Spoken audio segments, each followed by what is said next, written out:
अजित पवार के नेतृत्व वाली राष्ट्रवादी कांग्रेस पार्टी के राष्ट्रीय कार्याध्यक्ष व सांसद प्रफुल्ल पटेल आज एक दिवसीय दौरे पर अमरावती पहुंचे। इस समय उन्होंने स्थानीय सांस्कृतिक भवन में संभाग के पार्टी पदाधिकारी व कार्यकर्ताओं की नवचेतना महासभा को संबोधित करने के साथ ही विपक्षी गठबंधन पर जमकर निशाना साधा। साथ ही केंद्र एवं राज्य सरकार के कामकाज की प्रशंसा करते हुए प्रधानमंत्री नरेंद्र मोदी को देश का सबसे सशक्त नेतृत्व बताया। इसके साथ ही अजित पवार के नेतृत्व वाली राकापा को ही असली राकापा बताते हुए सांसद प्रफुल्ल पटेल ने दावा किया कि वह बात बहुत जल्द निर्वाचन आयोग के जरिए स्पष्ट हो जाएगी, क्योंकि पार्टी के अधिकांश विधायक और पदाधिकारी इस समय अजित पवार के समर्थन में है। सांस्कृतिक भवन के सभागार में आयोजित नवचेतना महासभा के संभाग के राकापा पदाधिकारी व कार्यकर्ताओं की अच्छी खासी मौजूदगी रही। अजित दादांच्या वाढदिवसानिमित्त एका शहरामध्ये 70-80 कंपन्या बोलून त्या ठिकाणी हजारो पोरांना राष्ट्रवादी काँग्रेस युवक काँग्रेसच्या माध्यमातून रोजगार उपलब्ध करून देण्याची सुद्धा संधी राष्ट्रवादीच्या माध्यमातून मिळते। दादाच्या नेतृत्वात राष्ट्रवादी काँग्रेसचे ऑल इंडियाचे अध्यक्ष झाले, कार्यकारी अध्यक्ष प्रफुल्लभाई झाले आणि मागच्या 1 महिन्याच्या 15-20 दिवसाच्या आधी जे आपले 10 मंत्री झाले त्या 10 मंत्र्यांना वेगवेगळ्या जिल्ह्याची जबाबदारी देण्यात आली आणि यावेळेस पहिल्यांदा दादाच्या नेतृत्वात, प्रफुल्लभाईच्या नेतृत्वात पार्टीने खऱ्या अर्थानं विदर्भाची जबाबदारी प्रफुल्लभाईला दिली। राष्ट्रवादी काँग्रेस पक्षामधून जे 58 आमदार निवडून आले होते त्या 58 आमदारांपैकी 58 आमदारांची अशी इच्छा होती की हे सोपा मार्ग आहे आणि आपण याच्याबरोबर काँग्रेसचे 75 होते, त्यांचे विलासराव देशमुख मुख्यमंत्री झाले आणि आपले छगन भुजबळ त्यावेळेस आपले उपमुख्यमंत्री असो। 99चा काळ होता, त्याच्यानंतरही जे 2004ची निवडणूक आली, 2004च्या निवडणुकीमध्ये आपण परत काँग्रेस बरोबर युती केली। या विदर्भामध्ये आपण 14 जागा लढवली होती, त्यावेळी 66 जागा होती, विधानसभेची आता 60 वर आली आहे। त्यावेळी 66 जागांपैकी 14 लढवली आणि 11 जागा आपण निवडून आणली। 1 जागा माझ्याकडची आमगावची फक्त 500 मतांनी पडली आणि एखादा दुसरी जागा काही 1000-2000 मतांनी आपली पडली। राज्य शासन यह आम नागरिकों की सरकार है। अंतिम घटक का केंद्र बिंदु मानकर लोकाभिमुख निर्णय लिए जा रहे हैं। अब तक केवल जनता के व्यापक हित के निर्णय को प्राथमिकता दी गई है। नैसर्गिक आपदा अथवा नागरिकों की सहायता के लिए सड़क पर उतरकर सहायता करने वाली सरकार है। आगामी समय में भी आम जनता के लिए तत्काल निर्णय लेने का प्रतिपादन मुख्यमंत्री एकनाथ शिंदे ने किया। बुल्ढाना के कव्हाड़े लेआउट के निकट मैदान पर शासन आपके द्वार कार्यक्रम आज संपन्न हुआ। इस अवसर पर मुख्यमंत्री शिंदे बोल रहे थे। कार्यक्रम में जिले के पालक मंत्री गुलाबराव पाटिल, ग्राम विकास व पंचायत राज मंत्री गिरीश महाजन, रोहयोगो मंत्री संदीपान भुमरे, जलसंपदा मंत्री संजय राठौड़, सांसद प्रतापराव जाधव, रक्षा खड़से, विधायक किरण सरनाईक, डॉक्टर संजय कुटे, रायमुलकर, एडवोकेट आकाश पुणकर, संजय गायकवाड़, श्वेता महाले, विभागीय आयुक्त डॉक्टर नीति पांडे, मनरेगा के महासंचालक नंद कुमार, विशेष पुलिस महानिरीक्षक जयंत नाईकनवरे, जिलाधिकारी भाग्यश्री विस्पुते, एसपी सुनील कड़ासने उपस्थित थे। मुख्यमंत्री ने कहा कि इस कार्यक्रम के तहत अब तक 1,61,00,000 नागरिकों को लाभ दिया गया। इस उपक्रम के जरिए नागरिकों के द्वार तक जाने वाला देश का एकमात्र राज्य है। इस अभियान से बुल्ढाना जिले में आज 1 लाख तथा अब तक 17,43,000 नागरिकों को लाभ दिया गया है। या शासन आपल्या दारी या कार्यक्रमाच्या माध्यमातून आपण जवळपास आतापर्यंत गेल्या परभणीतला शासन आपल्या दारी कार्यक्रम होता आणि त्याच्यानंतर आपला आजचा इथला 15वा कार्यक्रम आहे आणि आतापर्यंत या कार्यक्रमाच्या माध्यमातून 1,61,00,000 लाभार्थ्यांना लाभ मिळालेला आहे। 1,61,00,000 बुलढाणा जिल्ह्यामध्ये 10,04,641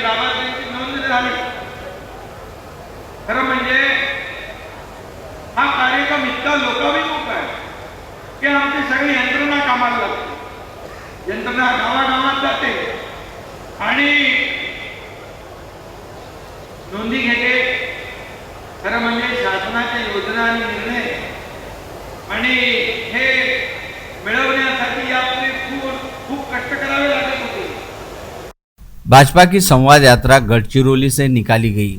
वह प्रदेशाध्यक्ष चंद्रशेखर बावनकुले के नेतृत्व में राजराजेश्वर नगरी अकोला पहुंची तो उनका जोरदार वहां स्वागत हो गया। धूप और उमस के बावजूद उत्साह के साथ स्वागत किया गया। बावनकुले सीधे राजराजेश्वर मंदिर गए, जलाभिषेक किया। उन्होंने राजराजेश्वर से महाराष्ट्र के सुख समृद्धि की प्रार्थना की। उन्होंने कहा कि राजराजेश्वर के आशीर्वाद से महाराष्ट्र के मुख्यमंत्री एकनाथ शिंदे, दोनों उप मुख्यमंत्री देवेंद्र फडणवीस एवं अजित पवार के नेतृत्व में प्रगति करेगा, देश का नंबर 1 राज्य बनेगा। उपरांत खंडेलवाल भवन में हुए कार्यकर्ता सम्मेलन में उन्होंने प्रधानमंत्री नरेंद्र मोदी की हैट्रिक की अपील की। अनेक दलों और संगठनों के पदाधिकारी व प्रमुख कार्यकर्ताओं ने भाजपा में प्रवेश लिया। उनका बावनकुले ने पार्टी का दुपट्टा गले में डालकर स्वागत किया। मंच पर जिलाध्यक्ष विधायक रणधीर सावरकर, प्रदेश प्रवक्ता केशव उपाध्याय, उपेंद्र कोठेकर, प्रदेश उपाध्यक्ष चैनसुख संचेती, वसंत खंडेलवाल समेत सभी विधायक उपस्थित थे।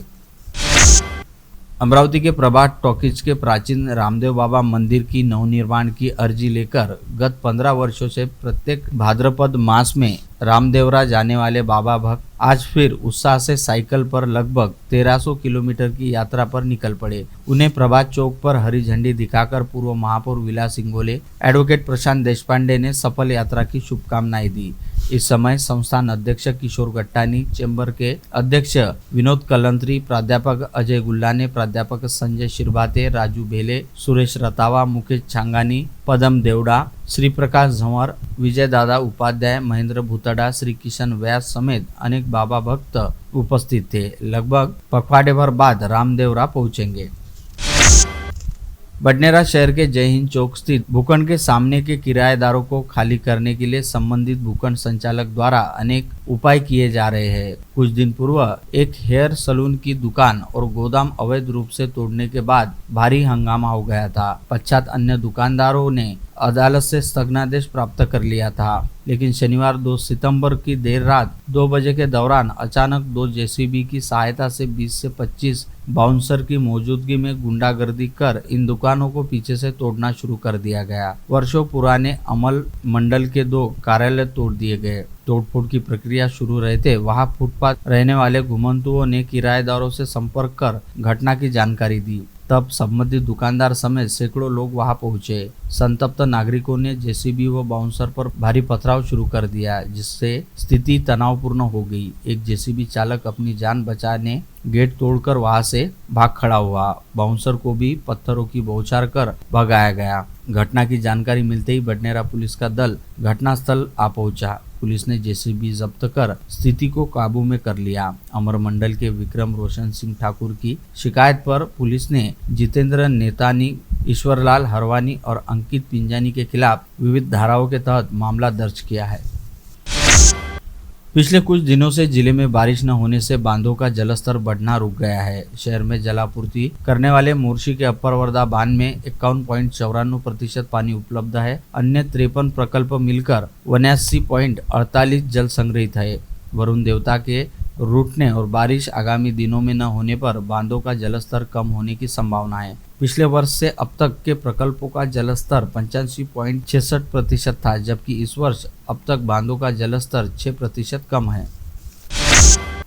वर्ष 2022-2023 के क्रांति ज्योति सावित्रीबाई फुले राज्य शिक्षक गुण गौरव पुरस्कार के लिए शालेय शिक्षा व क्रीड़ा विभाग ने 108 शिक्षकों को चयन किया है। इसमें जिले के 4 शिक्षकों का समावेश है। इन शिक्षकों का गुण गौरव पुरस्कार का वितरण मंगलवार 5 दिसंबर को मुंबई में होगा। जिले के जिन 4 शिक्षकों का इस पुरस्कार के लिए चयन किया गया है, उनमें मनीबाई गुजराती हाई स्कूल की प्राचार्य अंजलि देव के अलावा अंकुश गावंडे, जितेंद्र राठी और अतुल पडोले हैं।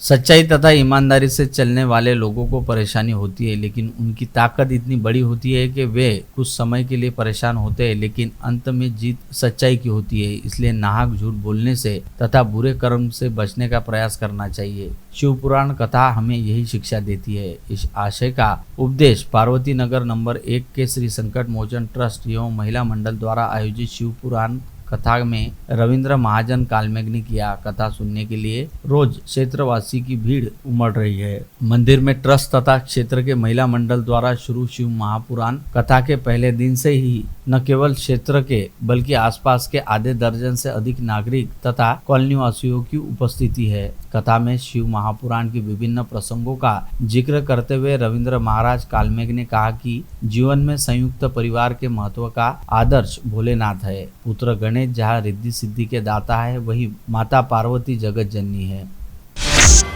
मुर्शी शहर के शिवाजी नगर के एक मकान में दीवान में मृतावस्था में मां बेटी की लाश कल बरामद होने से खलबली मच गई थी।